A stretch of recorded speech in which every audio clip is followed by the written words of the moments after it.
La vie de famille, c'est la vie qui nous concerne tous finalement, c'est notre berceau au quotidien, c'est là d'où on vient, c'est ce qu'on vit et on essaye tous de construire une vie de famille qui soit équilibrée. Ce qu'il y a, c'est qu'une vie de famille, c'est composé de beaucoup d'êtres humains, de beaucoup de moments, chacun a des vécus et des ressentis particuliers. Et à un moment donné, pour une raison ou une autre, ça clash. Il y a un bug, on se sent mal. Alors les problèmes de famille, ça peut être avec son conjoint, ça peut être avec ses enfants, mais ça peut être aussi avec ses parents, avec les grands-parents des enfants. Ça peut être aussi avec la famille du conjoint, c'est pas évident, les oncles, les tantes. Et finalement, comme on ne peut pas régler ces problèmes au sein de la famille, puisque les gens sont concernés dans la famille, et que souvent les meilleurs amis sont là pour donner des très bons conseils, parce que finalement, ils ont envie de se débarrasser un peu des problèmes, parce qu'eux aussi ils en ont des tas. Donc en fait, la meilleure solution, c'est d'aller voir un coach. Parce que le coach, il est là pour ça, il a été formé, c'est un professionnel, et surtout, il a été formé à un type d'écoute qui s'appelle l'écoute bienveillante. Il est là avec toute son empathie pour donner du temps au problème de s'exprimer dans la paix, en dehors du contexte familial.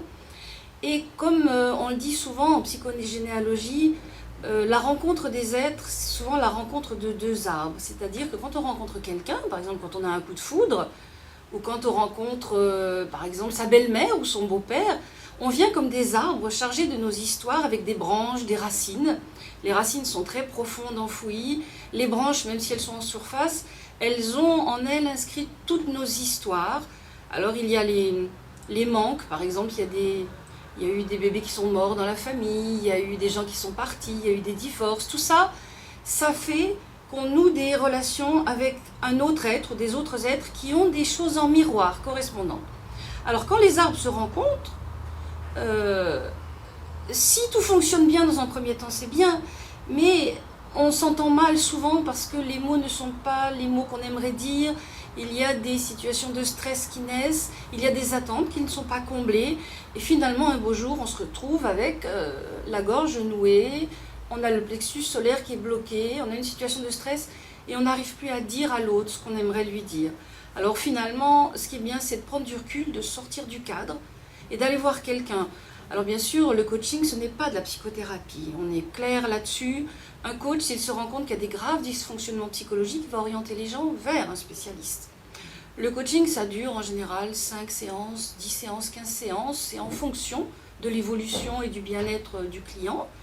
Mais ça va permettre d'avoir comme une clairière dans son histoire, un moment, un espace où on va pouvoir remettre un peu tout à plat et trouver soi-même la possibilité de retourner vers l'autre, quand dans la famille on peut plus parler, d'essayer de désamorcer les conflits ou les prévenir.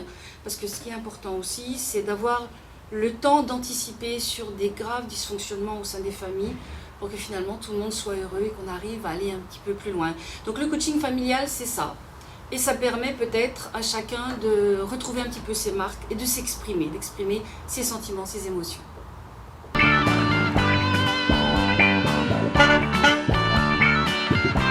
Thank you.